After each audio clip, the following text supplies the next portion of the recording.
মুহতারাম হাজিরিন, এই ১৫০০ বছর পরে গিয়েও যদিও সেখানে খুব ভালোভাবে দাঁড়ানো যায় না, এখন পুলিশের গাড়ি থাকে, সিআইডির গাড়ি থাকে, এখানে কোনো গাড়ি গিয়ে থামলেই সরায় দেয়, কিন্তু তারপরেও আমাদের গাড়িটা উনি ২ বার ঘুরাইছেন, এই চত্বরটা ঘুরায় ঘুরায় দেখাইছেন এই সেই জায়গা যেখানে আমার নবী বেহুশ হয়ে পড়ে গিয়েছিলেন। আর ওই জালেমেরা নবীকে ২ বাহুতে ধরে আবার দাঁড় করিয়েছিলেন, আর দাঁড় করিয়ে আবার নবীকে আঘাত করেছিলেন, পাথর মেরেছিল, আমার নবী আবার বেহুশ হয়ে পড়ে গিয়েছিলেন। ৩ বার নবী যেই জায়গায় বেহুশ হয়ে পড়েছিলেন সেই জায়গার কাছে গেলে আজও অনুভব হয় যে আমার নবীকে ওই জালেমেরা কেমন করে আঘাত করেছিল। আম্মা জান হযরত আয়েশা সিদ্দিকা রাদিয়াল্লাহু তাআলা আনহা নবীজির শরীর মুবারকে খেদমত করতে গিয়ে নবীর পিঠ মুবারকে শরীরের মধ্যে ছোট ছোট কালো কালো দাগ পেয়েছিলেন। আমার আপনার নবী পূর্ণিমার চাঁদের চাইতে বেশি সুন্দর ছিলেন, আর সেই নবীর দেহ মুবারকে কালো কালো দাগ দেখে আম্মা আয়েশা সিদ্দিকা প্রশ্ন করেছিলেন, ইয়া রাসূলুল্লাহ, আপনার কি কোনো অসুখ বিসুখ হয়েছিল? এই ছোট ছোট কালো কালো কিসের দাগগুলো দেখা যায়? আমরা সবাই জানি আমার আপনার নবীর শরীরে তো মশা মাছিও বসতো না, নিষেধ ছিল, তাদের জন্য বসতো না, নবীর দেহ মুবারকে কোনো মশা কোনোদিন কামড় দেয় নাই, তার উল ফুটায় নাই। আমার বন্ধুরা, কোন মাছি আমার নবীকে আঘাত করে নাই। সেই নবীর দেহ মুবারকে কালো কালো দাগ দেখলে অবশ্যই প্রশ্ন করাটা একেবারেই স্বাভাবিক। রাহমাতুল লিল আলামিনকে যখন এই প্রশ্ন করা হয়েছিল, আল্লাহর নবী চোখের পানি ছেড়ে দিয়ে বলছিলেন, আয়েশা, আমার কলিজার নিবানো আগুন তুমি আর জ্বালাইতে যাও না, কারণ এই প্রশ্নের উত্তর দিতে গেলেই আমার ভিতরের সেই নিবানো আগুন আবার জ্বলে উঠবে। হে আয়েশা, আমি কালেমার দাওয়াত নিয়ে তায়েফের মানুষের কাছে গিয়েছিলাম বড় আশা করে যে তারা কালেমার দাওয়াত গ্রহণ করবে। মক্কার মানুষ সেই আশানুরূপ ভাবে গ্রহণ করছে না, তারা হয়তো গ্রহণ করবে, সেই আশায় আমি গিয়েছিলাম, কিন্তু তারা আমাকে এমন করে আঘাত করেছে, এমন ভাবে আঘাত করেছে, রক্তাক্ত করেছে, তাদের এই আঘাতে জর্জরিত হয়ে আমার শরীরের যে আঘাত প্রাপ্ত হয়েছিল সেই আঘাত যদিও শুকিয়ে গিয়েছে, কিন্তু তারপরেও সেই কালো কালো দাগগুলো এখন রয়েছে। হে আয়েশা, আমি আমার এই কষ্ট উম্মতের নাজাতের জন্য ভুলে গিয়েছি। জি, আসেন, আমাদের মধ্যে কাউন্সিলর মহোদয় এসেছেন, আলহামদুলিল্লাহ।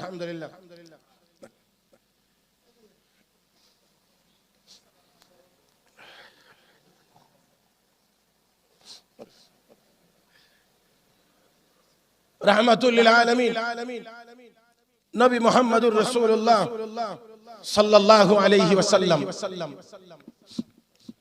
রাহমাতুল লিল আলামিন নবী মুহাম্মদুর রাসূলুল্লাহ সাল্লাল্লাহু আলাইহি ওয়াসাল্লাম এই আঘাতের পরে বারবার বেহুশ হয়ে যাওয়ার পরে আল্লাহর হাবিব অবশেষে ফিরে আসার সময়ে একটা আঙ্গুরের বাগানের নিচে গিয়ে আল্লাহর নবী আশ্রয় নিয়েছিলেন।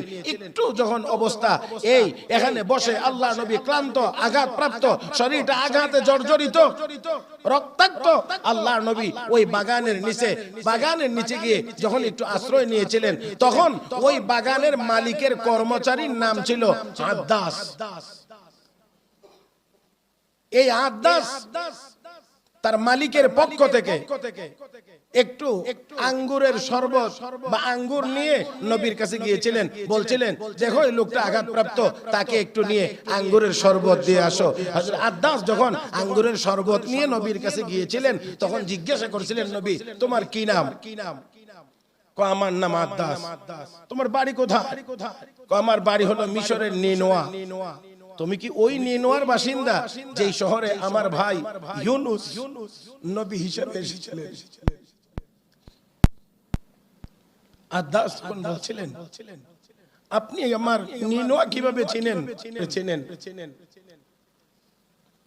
রাসূল আরবী সাল্লাল্লাহু আলাইহি ওয়াসাল্লাম বলেছিলেন, আমি নবী, আর ইউনুস আমার ভাই, তিনিও নবী। নবীর কাছে তো অবশ্যই নবীর খবর থাকবে। হযরত আদ্দাস সাথে সাথে কালেমা পড়ে মুসলমান হয়ে গেছে। এই প্রথম আদ্দাস কালেমা পড়ে মুসলমান হয়েছে। যেই বাগানে, যেই আঙ্গুরের বাগানে বসে আল্লাহর নবী এই পরিশ্রান্ত শরীর নিয়ে বসেছিলেন আর আদাস গিয়ে শরবত পান করিয়েছিলেন আর কালেমা পড়ে মুসলমান হয়েছিলেন। সে ছিল খ্রিস্টান, কালেমা পড়ে মুসলমান হয়েছিলেন। আজও পর্যন্ত সেই জায়গাটাও চিহ্নিত, সেই জায়গাটাও চিহ্নিত, সেই বাগানটাও এখনো পর্যন্ত আছে। মানুষ সেই জায়গা জিয়ারতের জন্য এখনো যায়। মুহতারাম হাজরিন, মুহতারাম হাজরিন, সেই জায়গাটা বুস্তানুল আদাস নামে পরিচিত, যে আদাসের বাগান হিসেবে এই জায়গাটা পরিচিত। এখানে ছোট্ট একখানা মসজিদ আছে, যে মসজিদে মুসল্লিরা নামাজ পড়ে, ছোট্ট একখানা মসজিদও আছে। মুহতারাম হাজরিন, সেই জায়গায় আল্লাহর নবীর সাহাবী, এই উম্মতের সবচেয়ে বড় মুফাসসির, কোরআনের সবচেয়ে বেশি জ্ঞানের অধিকারী যিনি ছিলেন তাফসীর বিষয়ে, হযরত আব্দুল্লাহ ইবনে আব্বাস রাদিয়াল্লাহু তাআলা আনহু, সেই তায়েফ শহরে গিয়েছিলেন। সেখানে তিনি হাদিসের দর্স দিয়েছিলেন। যেই জায়গাটাই তিনি প্রথমে অনেকদিন পর্যন্ত হাদিসের দর্স দিয়েছেন, সেই জায়গা, সেই মসজিদ এখনো আছে। এখানেও নামাজ হয়, তবে খুব বেশি জাঁকজমকপূর্ণ না। আর হযরত আব্দুল্লাহ ইবনে আব্বাস রাদিয়াল্লাহু তাআলা আনহুর লাইব্রেরিটা যেই জায়গাতে ছিল, পরবর্তীতে সেই লাইব্রেরির পাশে বিশাল সুন্দর মসজিদ করা হয়েছে, মসজিদে ইবনে আব্বাস। তায়েফের সবচেয়ে বড় মসজিদ হলো মসজিদে ইবনে আব্বাস, আর ওই মসজিদের পাশেই ওনার ছিল লাইব্রেরি। আর ওই পাশের জায়গাতেই এখনো পর্যন্ত হযরত আব্দুল্লাহ ইবনে আব্বাস রাদিয়াল্লাহু তাআলা আনহুর কবর আছে। মুহতারাম হাজরিন, সেই হযরত আব্দুল্লাহ ইবনে আব্বাসের সেই লাইব্রেরির চিহ্নটা বাহির থেকে দেখা যায় না, এটা এখনো আছে। আর এখানেই হযরত আব্দুল্লাহ ইবনে আব্বাস রাদিয়াল্লাহু তাআলা আনহুর কবর। এখানে উনি ইন্তেকাল করেছেন, এখানেই ওনাকে দাফন করা হয়েছে। তো বলতে চাইছিলাম, রাসূল করিম সাল্লাল্লাহু আলাইহি ওয়াসাল্লাম, রাসূল করিম সাল্লাল্লাহু আলাইহি ওয়াসাল্লাম এইভাবে করে কষ্ট করে রক্ত দেওয়ার মাধ্যমে ইসলাম প্রতিষ্ঠিত হয়েছে। মুহতারাম হাজরিন, কোন অপরাধে না, কোন দোষে না, শুধুমাত্র লা ইলাহা ইল্লাল্লাহু মুহাম্মাদুর রাসূলুল্লাহ এই কালেমার দাওয়াত নিয়ে যাওয়ার কারণে আমার নবী এইভাবে করে রক্তাক্ত হয়েছিলেন। মুহতারাম হাজরিন, আল্লাহ রাব্বুল আলামিনের প্রিয় হাবিব, তারপরেও তাদের জন্য বদদুয়া করেন নাই, দোয়াই করেছেন। নবী তারপরে দোয়াই করেছিলেন।